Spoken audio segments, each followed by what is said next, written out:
L'homme s'est vendu lui-même. Nous disons parfois qu'un homme se vend ou se livre lui-même au diable. Mais comment l'a-t-il fait?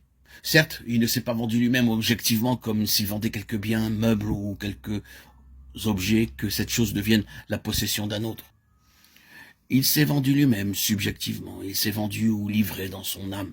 Il a vendu, à vrai dire, son âme au diable. Présentons cela de cette façon. Un jour, quelqu'un est venu frapper à sa porte, et il a ouvert.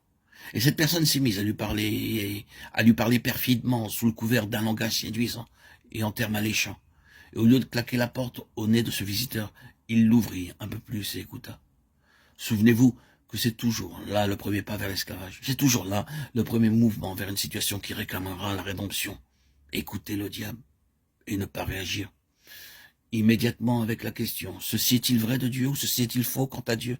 Est-ce que Dieu est une telle personne ou non? Si tout chrétien réagissait de cette façon aux suggestions et aux insinuations sataniques, combien la situation serait différente dans maintes vies chrétiennes. Beaucoup se trouvent dans un esclavage terrible, parce qu'ils ont écouté et ils ont ouvert la porte. Ils ne se sont jamais posé la question, crois-tu vraiment que Dieu est ainsi? Permettez-moi de vous recommander avec insistance d'amener cette question dans votre problème présent. Et de vous dire, est-ce que Dieu est réellement comme cela, dans cette situation que je vis aujourd'hui? Lorsque l'homme ouvrit la porte de son âme et écouta l'ennemi, il l'ouvrit à l'incrédulité. Et souvenez-vous que l'incrédulité est le péché de base. Soyons très au clair à ce propos. Il peut y avoir derrière cela des motifs, mais le péché de base est l'incrédulité. C'est une chose que Dieu ne veut pas. C'est la chose qui gêne Dieu, qui l'éloigne, qui le maintient dans une situation de non-engagement. Là où l'incrédulité apparaît, Dieu se tient à l'écart.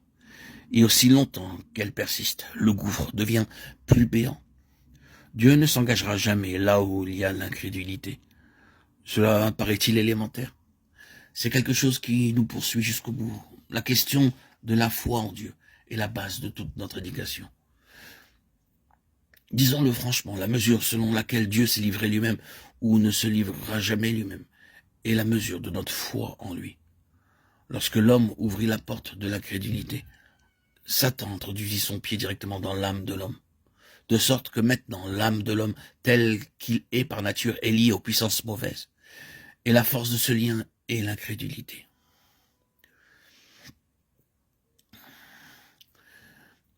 L'union entre l'homme naturel et Satan est maintenue jusqu'à ce que cette incrédulité puisse être complètement brisée en morceaux.